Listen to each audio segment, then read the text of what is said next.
ಶ್ರೀ ಮಹಾಗಣಪತಿಯೇ ನಮಃ. ಪ್ರಿಯ ವೀಕ್ಷಕ ಮಹಾಶಯರೇ, ತಮಗೆಲ್ಲ ಬೆಳಗಿನ ಶುಭೋದಯ.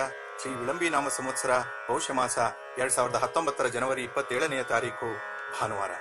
ಈ ದಿನದ ರಾಶಿ ಭವಿಷ್ಯವನ್ನು ನೋಡೋಣ. ದ್ವಾದಶ ರಾಶಿಗಳವರಿಗೆ ಯಾವ ಯಾವ ಫಲಾಫಲಗಳಿವೆ ಅನ್ನೋದನ್ನ ತಿಳ್ಕೊಳ್ಳೋಣ. ಮೊದಲಿಗೆ ಮೇಷರಾಶಿ. ಮೇಷರಾಶಿಯವರು ಕೆಲವೊಮ್ಮೆ ಮಾತಿನಲ್ಲಿ ಕಠೋರ ಅನ್ನಿಸಿದ್ರು ಹೃದಯದಲ್ಲಿ ತುಂಬಾ ಒಳ್ಳೆಯತನ ತುಂಬಿರುತ್ತೆ. ಇತರರ ಶ್ರೇಯಸ್ಸನ್ನೇ ಸದಾ ಬಯಸುವಂತವರು. ಇದಕ್ಕಾಗಿ ಎಷ್ಟೇ ದೈಹಿಕ ಮಾನಸಿಕ ಶ್ರಮ ಆದರೂ ಸಹಿತ ಯಾವುದಕ್ಕೂ ಯೋಚನೆಯನ್ನ ಮಾಡಲ್ಲ. ಹತ್ತಿರದ ಬಂಧುಗಳನ್ನ, ಪ್ರಾಣ ಸ್ನೇಹಿತರನ್ನ ತುಂಬಾ ಗೌರವಿಸುವಂತಹ ಸ್ವಭಾವದವರು. ಅವರು ಏನೇ ಮಾಡಿದರೂ ಕೂಡ ಇವರಿಗೆ ಅಪ್ಯಾಯಮಾನ. ಬೇರೆಯವರು ತಮ್ಮವರನ್ನ ಟೀಕೆ ಮಾಡಿದರೆ ಸಹನೆ ಇರಲ್ಲ. ಈ ದಿನ ನಿಮ್ಮ ಬಂಧುಗಳೇ ನಿಮ್ಮನ್ನ ತೇಜೋವಧೆ ಮಾಡುವಂತಹ ಸಂಭವ ಇದೆ. ಸಮಾಜದಲ್ಲಿ ನಿಮ್ಮ ಗೌರವ ಪ್ರತಿಷ್ಠೆಗಳು ಏರಿಳಿತ ಕಾಣುವಂತಹ ಸಂಭವ ಇದೆ. ಉದ್ಯೋಗಿಗಳಿಗೆ, ವ್ಯಾಪಾರಿಗಳಿಗೆ ಉತ್ತಮ ದಿನ ಇದಾಗಿರುತ್ತೆ. ಹಣಕಾಸಿನ ಸ್ಥಿತಿ, ಆರೋಗ್ಯ ಸ್ಥಿತಿ ಉತ್ತಮವಾಗಿರುತ್ತೆ. ಹೊಸ ವ್ಯಾಪಾರ ವ್ಯವಹಾರಗಳನ್ನು ಮಾಡಲು ಸೂಕ್ತ ಕಾಲ ಇದಾಗಿದೆ. ಈ ದಿನ ನೆಂಟರು ಇಷ್ಟರು ಮನೆಗೆ ಬರುವ ನಿರೀಕ್ಷೆ ಇದೆ. ಸದಾಕಾಲ ನಿಮ್ಮ ಇಷ್ಟ ದೇವರ ಸ್ಮರಣೆಯನ್ನು ಮಾಡ್ತಾ ಇರಿ. ಶ್ರೀ ವಿನಾಯಕ ಸ್ವಾಮಿಯ ದರ್ಶನವನ್ನು ಪಡೆಯಿರಿ. ಶುಭವಾಗುತ್ತೆ. ವೃಷಭ. ಸಂಸಾರದ ಭಾರವನ್ನು ಹೊತ್ತು ಅವರಿಗೆ ಸುಖವನ್ನು ಕೊಡುವ ಸ್ವಭಾವ ವೃಷಭ ರಾಶಿಯವರದ್ದಾಗಿದೆ. ನಿಮ್ಮ ತಂದೆ ತಾಯಿಯಂದಿರು ಪರಮಾತ್ಮನ ಭಕ್ತಿಪೂರ್ವಕ ಸೇವೆಯನ್ನು ಮಾಡಿ ನಿಮ್ಮನ್ನ ಪಡೆದಿರುವಂತಹ ಸಂಭವ ಇದೆ. ಆದ್ದರಿಂದ ನಿಮ್ಮ ಜನ್ಮದಾತರ ಋಣವನ್ನು ತೀರಿಸಬೇಕಾಗಿದೆ.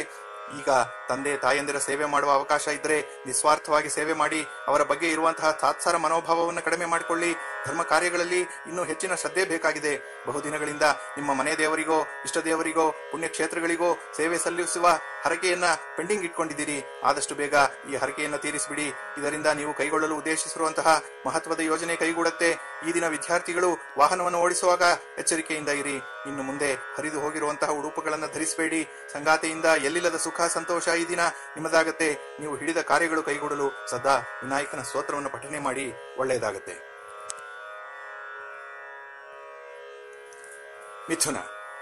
ಮಿಥುನ ರಾಶಿಯವರು ನೀವು ಕಲಿತಿರುವಂತಹ ವಿದ್ಯೆಯಿಂದ ಮಾತ್ರ ಜೀವನ ಮಾಡ್ತಾ ಇದ್ದೀರಿ. ಸುಮಾರು 18-20 ವರ್ಷ ಇರುವಂತಹ ಸಂದರ್ಭದಲ್ಲೇ ನಿಮ್ಮ ಉದ್ಯೋಗ ಪ್ರಾರಂಭ ಆಗಿರಬಹುದು. ನ್ಯಾಯಾಂಗದಲ್ಲಿ, ರಕ್ಷಣಾ ಪಡೆಗಳಲ್ಲಿ, ಪೊಲೀಸರಿಗೆ, ಗೃಹ ರಕ್ಷಕ ದಳದವರಿಗೆ, ಕಾರ್ಮಿಕ ವರ್ಗಕ್ಕೆ ಈ ದಿನ ಲಾಭದಾಯಕ ದಿನವಾಗಿದೆ. ಮಾನಸಿಕ ಕಿರಿಕಿರಿ ಇರಲ್ಲ. ಕುಟುಂಬದಲ್ಲಿ ನೆಮ್ಮದಿಯ ವಾತಾವರಣ ಇರುತ್ತೆ. ಶಿಕ್ಷಣ ಕ್ಷೇತ್ರದಲ್ಲಿ ಇರುವಂತಹವರಿಗೆ ಮುಂದಿನ ಉನ್ನತ ವ್ಯಾಸಂಗಕ್ಕೆ ಹೋಗುವ ಅವಕಾಶ ಇದೆ. PhD ಮಾಸ್ಟರ್ಸ್ ಡಿಗ್ರಿಯನ್ನು ಹೊರದೇಶದಲ್ಲಿ ಓದುವ ಯೋಗ ಇದೆ. ಇದಕ್ಕಾಗಿ ಹಣಕಾಸಿನ ನೆರವು ಬೇಕಾಗುತ್ತೆ. ನಿಮ್ಮ ಕುಟುಂಬದವರೇ ನಿಮ್ಮ ಸಹಾಯಕ್ಕೆ ಮುಂದೆ ಬರ್ತಾರೆ. ಇದರಿಂದ ನಿಮ್ಮ ವ್ಯಾಪಾರ ವ್ಯವಹಾರಗಳಲ್ಲಿ ಉತ್ತಮ ತಿರುವು ಪಡೆದುಕೊಳ್ಳುವಂತಹ ಸಂಭವ ಇದೆ. ಆರೋಗ್ಯ ಉತ್ತಮವಾಗಿರುತ್ತೆ. ದೂರದ ಪ್ರಯಾಣವನ್ನ ಮಾಡೋದು ಈ ದಿನ ಕೂಡ ಒಳ್ಳೆಯದಲ್ಲ. ಸಾಧ್ಯವಾದಷ್ಟು ಶ್ವೇತವರ್ಣದ ಅಂದ್ರೆ ಲೈಟ್ ಕಲರ್ಸ್ ಉಡುಪನ್ನ ಧರಿಸಿಕೊಂಡು ಆತ್ಮವಿಶ್ವಾಸದಿಂದ ಕೆಲಸವನ್ನ ಪ್ರಾರಂಭ ಮಾಡಿ. ಈ ದಿನ ರವಿವಾರದಿಂದ 21 ಬಾರಿ ಸೂರ್ಯ ದೇವರಿಗೆ ನಮಸ್ಕಾರ ಮಾಡಿ. ಶುಭವಾಗುತ್ತೆ. ಕಟಕ ರಾಶಿಯವರ ರಾಶಿಯಾಧಿಪತಿ ಚಂದ್ರ ಆಗಿರೋದ್ರಿಂದ ಮನಸ್ಸು ಚಂದ್ರನ ಸೀಮೆ ಕೂಡ ಆಗಿರುತ್ತೆ. ಈ ರಾಶಿಯವರ ಮನಸ್ಸು ಮಾತೃ ಸ್ವಭಾವದ್ದು. ಚಂದ್ರನ ಪ್ರಭಾವ ತುಂಬಾ ಇರುತ್ತೆ. ಆದ್ದರಿಂದ ನೀವು ಮಾತೃ ಪ್ರೇಮಿಗಳಾಗಿರ್ತೀರಿ. ಹಲವರು ಜಗನ್ಮಾತೆ ಉಪಾಸಕರು ಕೂಡ ಆಗಿದ್ದಾರೆ. ಆದರೆ ಕ್ಷಣಪಿತ್ತದ ಚಂಚಲ ಮನಸ್ಸಿನವರು. ಈ ಚಂಚಲ ಸ್ವಭಾವವೇ ಪ್ರಾರಂಭ ಮಾಡುವ ಕೆಲಸವನ್ನ ಪೂರ್ತಿ ಮಾಡಿ ಮುಗಿಸಲ್ಲ. ಇದರಿಂದ ಕೆಲವೊಮ್ಮೆ ವೃಥಾ ಖರ್ಚಾಗುವಂತಹ ಸಂಭವ ಇದೆ. ಮಾನಸಿಕ ಒತ್ತಡ ಇರುತ್ತೆ. ವಿದ್ಯಾರ್ಥಿಗಳಾಗಿದ್ದಲ್ಲಿ ಏಕಾಗ್ರತೆ ಇರಬೇಕಾಗತ್ತೆ. ಇದರಿಂದ ಉತ್ತಮ ಫಲಿತಾಂಶವನ್ನು ನಿರೀಕ್ಷಿಸಬಹುದು. ವ್ಯಾಪಾರಸ್ಥರು, ಉದ್ಯೋಗಿಗಳಿಗೆ ಈ ದಿನ ಚೆನ್ನಾಗಿರುತ್ತೆ. ಸ್ತ್ರೀಯರಿಗೆ ಮನೆ ಕೆಲಸ ಹೆಚ್ಚಾಗುವ ಸಂಭವ ಇದೆ. ಸಂಸಾರದ ಕಡೆ ಬಹಳ ಚಿಂತೆ ಮಾಡ್ತೀರಿ.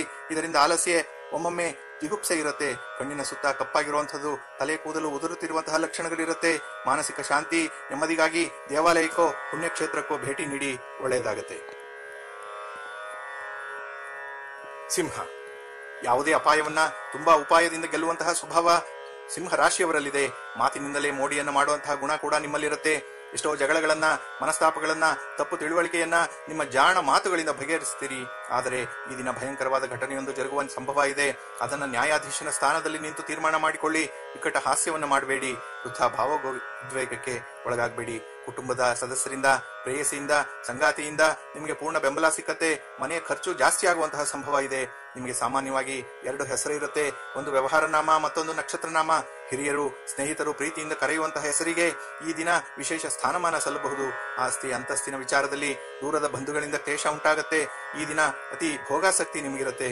ಈ ದಿನವನ್ನ ನಿಮ್ಮದಾಗಿಸಿಕೊಳ್ಳಲು ಶ್ರೀ ಆಂಜನೇಯನ ಸ್ತೋತ್ರವನ್ನು ಪಠನೆ ಮಾಡಿ. ಶುಭವಾಗುತ್ತೆ. ಕನ್ಯಾ. ನಿಮ್ಮ ಜನನ ಕಾಲದಿಂದ 18 ವರ್ಷಗಳವರೆಗೆ ಅಷ್ಟೊಂದು ಸುಖಕರವಲ್ಲದ ದಿನಗಳನ್ನು ಎದುರಿಸಿದ್ದೀರಿ. ವಿದ್ಯಾಭ್ಯಾಸದ ಸಮಯದಲ್ಲಿ ಶ್ರದ್ಧೆಯಿಂದ ಓದಲು ಪ್ರಯತ್ನಿಸಿದ್ದೀರಿ. ಇವುಗಳ ಫಲದಿಂದ ಮಾನಸಿಕವಾಗಿ ಸದೃಢರಾಗಿದ್ದೀರಿ. ಕುಟುಂಬದಲ್ಲಿ, ಆಪ್ತ ಬಳಗದಲ್ಲಿ ಯಾವುದೇ ಸಾವು ನೋವುಗಳು ಸಂಭವಿಸಿದರೂ ಕೂಡ ಅಷ್ಟೊಂದು ವಿಚಲಿತರಾಗಲ್ಲ. ತುಂಬಾ ಪ್ರಾಕ್ಟಿಕಲ್ ಆಗಿರುವಂತಹ ಸ್ವಭಾವ ನಿಮ್ಮದಾಗಿರುತ್ತೆ. ಈ ದಿನ ನಿಮಗೆ ನಿಮ್ಮ ಆಪ್ತ ವಲಯದ ಅಥವಾ ಹತ್ತಿರದ ಬಂಧುಗಳ ಅನಾರೋಗ್ಯದ ವಾರ್ತೆ, ನಿಧನ ವಾರ್ತೆಯನ್ನು ಕೇಳಬೇಕಾಗಬಹುದು. ಅವರ ಕುಟುಂಬಕ್ಕೆ ಸ್ವಾಂತನವನ್ನು ಹೇಳೋದನ್ನ ಮರಿಬೇಡಿ. ಸದ್ಯದಲ್ಲಿಯೇ ತೀರ್ಥಯಾತ್ರೆ ಕೈಗೊಳ್ಳುವಂತಹ ಧಾರ್ಮಿಕ ಕ್ಷೇತ್ರಕ್ಕೆ ಭೇಟಿ ಕೊಡುವ ಯೋಜನೆ ಕೈಗೂಡುತ್ತೆ.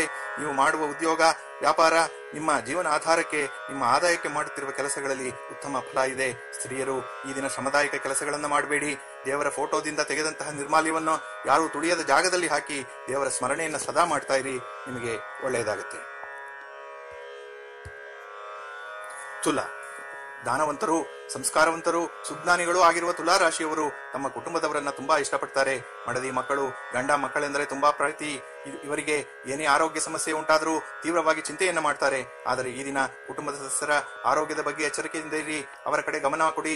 ಬಿಪಿ, ಶುಗರ್ ಇರುವಂತಹವರ ಬೇಡಿಕೆಗಳನ್ನು ಪೂರೈಸಿ. ನಿಮ್ಮ ಜೀವನದಲ್ಲಿ ನಡೆಯುವಂತಹ ಕಹಿ ಘಟನೆಗಳನ್ನು ಜ್ಞಾಪಿಸಿಕೊಂಡು ಕೊರಗಬೇಡಿ. ಅದಕ್ಕೆ ಕಾರಣವಾದವರ ಬಗ್ಗೆ ಸೇಡು ತೀರಿಸಿಕೊಳ್ಳುವ ಮನೋಭಾವ ಇನ್ನೂ ಬಲವಾಗಿದೆ. ಅದನ್ನು ಕಡಿಮೆ ಮಾಡಿಕೊಳ್ಳೋದು ಉತ್ತಮ. ನಿಮ್ಮ ವ್ಯವಹಾರ, ಸಂಬಂಧ, ಕುಟುಂಬದ ಸದಸ್ಯರ ಸಂಗಾತಿಯ ಬೆಂಬಲ ಈ ದಿನ ಅಷ್ಟಕ್ಕಷ್ಟೇ ಇರುತ್ತೆ. ಆರೋಗ್ಯದ ಬಗ್ಗೆ ಎಚ್ಚರಿಕೆ ಇರಲಿ. ತುಂಬಾ ಖಾರದ, ಮಸಾಲೆಯುಕ್ತ ಪದಾರ್ಥಗಳನ್ನು ತಿನ್ನಬೇಡಿ. ಮನೆಯ ಹಿರಿಯ ಮಗ ಆಗಿದ್ದಲ್ಲಿ, ಒಬ್ಬನೇ ಪುತ್ರ ಸಂತಾನ ನೀವಾಗಿದ್ದಲ್ಲಿ ನಿಮ್ಮ ಕುಟುಂಬದಲ್ಲಿ ಗತಿಸಿರುವಂತಹ ಹಿರಿಯರ ಸ್ಮರಣೆಯನ್ನು ಮಾಡಿ, ಒಳ್ಳೆಯದಾಗುತ್ತೆ. ವೃಶ್ಚಿಕ, ಕಾನೂನು ಸಮ್ಮತವಾಗಿ ನಡೆಯುವವರು, ತುಂಬಾ ಹೊಗಳಿಕೆ ಆದರೆ ಅಡ್ಡದಾಡಿ ಹಿಡಿದು ಸಹಾಯ ಮಾಡಿ ಯಾರು, ತುಂಬಾ ಜವಾಬ್ದಾರಿಯನ್ನು ಹೊರುವ ಜಯಮಾನದವರು ವೃಶ್ಚಿಕ ರಾಶಿಯವರು. ಆದರೆ ನಿಮಗೆ ಈ ದಿನ ಸೋಮಾರಿತನ ಕಾಡಬಹುದು. ಜೀವನದಲ್ಲಿ ನಿರಾಸೆ, ಜಿಗುಪ್ಸೆ, ವೈರಾಗ್ಯ ಬರಬಹುದು. ಯಾವುದೇ ಕೆಲಸದಲ್ಲಿ ಆಸಕ್ತಿ ಇರೋದಿಲ್ಲ. ಈ ದಿನ ಆರ್ಥಿಕ ನಷ್ಟ ಉಂಟಾದರೂ, ಅನಾರೋಗ್ಯ ಸಮಸ್ಯೆ ಇದ್ದರೂ ಸೂಕ್ತ ಸ್ಪಂದನೆ ಇರೋದಿಲ್ಲ. ನಿಮ್ಮ ಸಂಗಾತಿಯೊಂದಿಗೆ, ಪತ್ನಿಯೊಂದಿಗೆ ಜೀವನದಲ್ಲಿ ಈಗಾಗಲೇ ಆಗಿ ಹೋಗಿರುವ ಮಧುರ ಕ್ಷಣಗಳನ್ನು ಸ್ಮರಿಸಿಕೊಳ್ಳಿ. ಮುಂದೆಯೂ ಇಂತಹ ಪ್ರವಾಸದ ಕಾರ್ಯಕ್ರಮಗಳ ಬಗ್ಗೆ ಚರ್ಚೆ ಮಾಡಿ. ವಿದ್ಯಾರ್ಥಿಗಳಿಗೆ, ವ್ಯಾಪಾರಸ್ಥರಿಗೆ, ವಕೀಲರಿಗೆ, ಧಾರ್ಮಿಕ ಕೈಂಕರ್ಯ ಮಾಡುವವರಿಗೆ, ಆಗಮಿಕರಿಗೆ, ಪುರೋಹಿತರಿಗೆ ಉತ್ತಮ ದಿನ ಇದಾಗಿದೆ. ಶ್ರೀ ಲಕ್ಷ್ಮೀ ವೆಂಕಟರಮಣ ಸ್ವಾಮಿಯ ಸ್ತೋತ್ರವನ್ನು ಪಠನೆ ಮಾಡಿ, ಶುಭವಾಗುತ್ತೆ. ಧನಸ್ಸು, ಸದಾ ದೇವರನ್ನ ಸ್ಮರಣೆ ಮಾಡುವವರು, ಪರರಿಗೆ ಉಪಕಾರ ಮಾಡುವ ಸ್ವಭಾವದವರು, ಇತರರ ಕಷ್ಟಕ್ಕೆ ಮರುಗುವಂತಹವರು, ಸ್ನೇಹಪರರು ಆದ ಧನುರಾಶಿಯವರಿಗೆ ಈ ದಿನ ಮಿಶ್ರ ಫಲದ ಯೋಗ ಇದೆ. ಎಷ್ಟೇ ಸಂಪಾದನೆ ಮಾಡಿದರೂ ದುಡಿದದನ್ನು ಉಳಿಸಲು ಸಾಧ್ಯ ಆಗ್ತಾ ಇಲ್ಲ. ಆದರೆ ಈ ದಿನ ಖರ್ಚು ಜಾಸ್ತಿ ಆಗುವ ಸಂಭವ ಇದೆ. ನರ ದೌರ್ಬಲ್ಯದಿಂದ ಅನಾರೋಗ್ಯ ಉಂಟಾಗಬಹುದು. ಶೀತ, ನೆಗಡಿ ಇತ್ಯಾದಿ ಬಾಧೆ ಕಾಡಬಹುದು. ಇದಕ್ಕೆ ಮನೆಯಲ್ಲಿ ಸೂಕ್ತ ಚಿಕಿತ್ಸೆಯನ್ನು ಮಾಡಿಕೊಳ್ಳಿ. ಮನಸ್ಸನ್ನು ಹತೋಟಿಯಲ್ಲಿ ಇಟ್ಕೊಳ್ಬೇಕಾಗತ್ತೆ. ಈ ದಿನ ಈಗ ಮಾಡುತ್ತಿರುವ ಉದ್ಯೋಗದಿಂದ ಮಾನಸಿಕ ನೆಮ್ಮದಿ ಇಲ್ಲ. ಬರುತ್ತಿರುವ ಸಂಬಳ ಸಾಕಾಗಲ್ಲ ಅಂತ ನೀವು ಕೊರಗಬಹುದು. ಎಲ್ಲಿ ಹೋದರೂ, ಯಾವ ಉದ್ಯೋಗ ಮಾಡಿದರೂ ಅಷ್ಟೇ. ನಿಮ್ಮ ಮನಸ್ಥಿತಿಯನ್ನು ಬದಲಾಯಿಸಿಕೊಳ್ಳಿ. ನೀವು ಪ್ರಪಂಚವನ್ನು ನೋಡುತ್ತಿರುವ ದೃಷ್ಟಿಯನ್ನ ಸ್ವಲ್ಪ ಮಾರ್ಪಡಿಸಿಕೊಳ್ಳಿ, ಉತ್ತಮವಾಗುತ್ತೆ. ಶಿವಾಲಯಕ್ಕೆ ಹೋಗಿ ಬನ್ನಿ. ಶಿವನಿಗೆ ಬಿಲ್ಪತ್ರೆಯಿಂದ ಅರ್ಚನೆಯನ್ನು ಮಾಡಿಸಿ, ಶುಭವಾಗುತ್ತೆ. ಮಕರ, ಯಾವುದೇ ಕೆಲಸ ಮಾಡಿದಲ್ಲಿ ಅದರಲ್ಲಿ ಮೊದಲು ನೀವಾಗಿರ್ತೀರಿ. ವೇದಾಂತ ಪ್ರೇಮಿಗಳು ನಿರಾಸೆಯಲ್ಲಿ ಶಾಂತಿಯನ್ನು ಬಯಸ್ತೀರಿ. ಉದ್ವೇಗ ರಹಿತ ಶಾಂತಿ, ಸಹನೆಯಿಂದ ಜೀವನ ನಡೆಸಬೇಕೆಂದುಕೊಂಡಿರುವ ಮಕರ ರಾಶಿಯವರಿಗೆ ಈ ದಿನ ಸ್ತ್ರೀಯರಿಂದ ವ್ಯಾಕುಲ ಉಂಟಾಗಬಹುದು. ಮಕರ ರಾಶಿಯವರು ಸ್ತ್ರೀಯರೇ ಆಗಿದ್ದ ಪಕ್ಷದಲ್ಲಿ ಮತ್ತೋರ್ವ ಸ್ತ್ರೀಯಿಂದ ವೃಥಾ ಕಿರಿಕಿರಿ ಉಂಟಾಗುತ್ತೆ. ಆಗ ಅನಗತ್ಯ ಕೋಪ, ವಿರಸ ಉಂಟಾಗುತ್ತೆ. ನಿಮ್ಮ ಕೋಪವನ್ನು ಕಂಟ್ರೋಲ್ ಮಾಡಿಕೊಳ್ಳಿ. ಎಲ್ಲರನ್ನೂ ಪ್ರೀತಿಯಿಂದ ಮಾತನಾಡಿಸಿ. ದೂರದ ಪ್ರಯಾಣ ಮಾಡೋದು ಒಳ್ಳೆಯದಲ್ಲ. ವಾಹನ ಸವಾರರು ನಿಮ್ಮ ಪ್ರಯಾಣದ ದಿಕ್ಕನ್ನು ಗಮನಿಸಿ. ಬೆಳಿಗ್ಗೆ ಪೂರ್ವ ದಿಕ್ಕಿಗೆ ಪ್ರಯಾಣವನ್ನು ಆರಂಭಿಸಿ, ಶುಭವಾಗುತ್ತೆ. ಪ್ರಯಾಣ ಕಾಲದಲ್ಲಿ ಆಯಾಸ ಆಗುವಂತಹ ಸಂಭವ ಇದೆ. ಆದ್ದರಿಂದ ಕುಡಿಯುವ ನೀರನ್ನ, ತಾಜಾ ಹಣ್ಣುಗಳನ್ನ ನಿಮ್ಮ ಬಳಿ ಇಟ್ಕೊಂಡಿರಿ. ಶ್ರೀ ವಿನಾಯಕ ಸ್ವಾಮಿಯ ದರ್ಶನವನ್ನು ಮಾಡಿ, ಶುಭವಾಗುತ್ತೆ. ಕುಂಭ, ಸದಾ ಕಷ್ಟಪಡುವ, ಕಷ್ಟ ಬಂದರೆ ಇತರರಿಗೆ ಸಹಾಯ ಮಾಡುವ ಸ್ವಭಾವ ಕುಂಭರಾಶಿಯವರಲ್ಲಿದೆ. ಆದರೆ ನಿಮ್ಮ ಕಷ್ಟಕ್ಕೆ ಸಹಾಯ ಮಾಡಲು ಯಾರೂ ಬರ್ತಾ ಇಲ್ಲ ಅನ್ನುವಂತಹ ಭಾವನೆ ನಿಮಗಿದೆ. ಅದಕ್ಕೆ ಜೀವನವನ್ನೇ ನಿಮ್ಮ ದೌರ್ಭಾಗ್ಯ ಎಂದುಕೊಂಡಿದ್ದೀರಿ. ಆದರೆ ಇಂದು ನಿಮ್ಮ ಕಷ್ಟಕ್ಕೆ ಒದಗುವ ಸ್ನೇಹಿತರೊಬ್ಬರು ಬರುವ ನಿರೀಕ್ಷೆ ಇದೆ. ಅವರೊಂದಿಗೆ ನಿಮ್ಮ ವೈವಾಹಿಕ ಸಮಸ್ಯೆ ಇದ್ದಲ್ಲಿ, ಪ್ರೇಮ ಪ್ರಕರಣದ ಸಮಸ್ಯೆ ಇದ್ದಲ್ಲಿ, ಹಣಕಾಸಿನ ಸಮಸ್ಯೆ ಇದ್ದಲ್ಲಿ, ಕೌಟುಂಬಿಕ ಸಮಸ್ಯೆಗಳಿದ್ದಲ್ಲಿ, ಅನಾರೋಗ್ಯ, ಮಕ್ಕಳಿಂದ ಸಮಸ್ಯೆ ಇತ್ಯಾದಿಗಳಿದ್ದಲ್ಲಿ ಅವರೊಂದಿಗೆ ಹೇಳಿಕೊಳ್ಳಿ. ಅವರಿಂದ ಸೂಕ್ತ ಪರಿಹಾರ ಸಿಕ್ಕತ್ತೆ. ಉಳಿದಂತೆ ಹಣಕಾಸಿನ ಸ್ಥಿತಿ, ಆರೋಗ್ಯ ಸ್ಥಿತಿ ಉತ್ತಮವಾಗಿರುತ್ತೆ. ಹೊರಗಡೆ ತಿರುಗಾಡಲು ಹೋಗಬೇಕಾಗುತ್ತೆ. ನಿಮ್ಮ ಹಣ, ಒಡವೆ, ಪರ್ಸ್, ಬ್ಯಾಗ್, ಲಗೇಜ್ ಮುಂತಾದವುಗಳ ಬಗ್ಗೆ ಗಮನ ಇರಲಿ. ಸದಾ ಭಗವಂತನ ಸ್ಮರಣೆಯನ್ನು ಮಾಡ್ತಾ ಇರಿ. ಮನೆಯನ್ನು ಗುಡಿಸಿ, ಸಾರಿಸಿ, ದೇವರಿಗೆ ದೀಪವನ್ನು ಹಚ್ಚಿ, ನಿಮಗೆ ಒಳ್ಳೆಯದಾಗುತ್ತೆ. ಮೀನ, ಯಂತ್ರಶಿಲ್ಪ, ವಾಸ್ತುಶಿಲ್ಪ, ದುರಸ್ತಿಯನ್ನು ಮಾಡೋದು, ಬಣ್ಣ ಹಾಕೋದು, ಕರಕುಶಲ ಕಲೆ, ಸಂಗೀತ, ನೃತ್ಯ ಇತ್ಯಾದಿ ಲಲಿತ ಕಲೆಗಳಲ್ಲಿ ಆಸಕ್ತಿ ಇರುತ್ತೆ. ಆದರೆ ನೀವು ಅರ್ಧಂಬರ್ಧ ಕಲಿತಿರುವ ವಿದ್ಯೆಯನ್ನು ಪ್ರದರ್ಶಿಸಲು ಹೋಗಿ ಸ್ವಲ್ಪ ಮಟ್ಟಿನ ಮಾನಹಾನಿ ಆಗತ್ತೆ. ಈ ದಿನ ಎಚ್ಚರದಿಂದ ಇರಿ. ಪ್ರೇಮಿಗಳಿಗೆ ಒಳ್ಳೆಯ ದಿನ. ಕುಟುಂಬದ ಸದಸ್ಯರು ನಿಮ್ಮ ಭಾವನೆಗಳನ್ನು ಅರ್ಥ ಮಾಡ್ಕೊಳ್ತಾರೆ. ಹಣಕಾಸಿನ ಸ್ಥಿತಿಯ ಬಗ್ಗೆ ಕುಟುಂಬದವರಿಗೆ ಹೇಳೋದು ಉತ್ತಮ. ಇದರಿಂದ ವೃಥಾ ಖರ್ಚಿಗೆ ಕಡಿವಾಣ ಬೀಳುತ್ತೆ. ಆರೋಗ್ಯದ ಬಗ್ಗೆ ಗಮನವನ್ನು ಕೊಡಿ. ಮಕ್ಕಳಿಂದ ಆಗುವ ಮಾನಸಿಕ ಕಿರಿಕಿರಿಯನ್ನು ತಡೆದುಕೊಳ್ಬೇಕಾಗತ್ತೆ. ಇಡೀ ದಿನ ಸಕಾರಾತ್ಮಕ ಮನೋಭಾವ ನಿಮ್ಮದಾಗಿರಲಿ. ನಿಮ್ಮ ಎಲ್ಲ ಕೆಲಸಗಳು ಕೈಗೂಡುವಂತೆ ದೇವರಲ್ಲಿ ಪ್ರಾರ್ಥನೆಯನ್ನ ಮಾಡಿ, ನವಗ್ರಹಗಳ ಪೂಜೆ, ಆರಾಧನೆಯನ್ನು ಮಾಡಿ, ಶುಭವಾಗುತ್ತೆ. ಪ್ರಿಯ ವೀಕ್ಷಕರೇ, ಇಷ್ಟು ಹೊತ್ತು ದ್ವಾದಶ ರಾಶಿಗಳವರ ದಿನ ಭವಿಷ್ಯವನ್ನ ಕೇಳಿದ್ರಿ. ಈಗ ಅದೃಷ್ಟ ಸಂಖ್ಯೆಗಳ ಬಗ್ಗೆ ತಿಳ್ಕೊಳ್ಳೋಣ.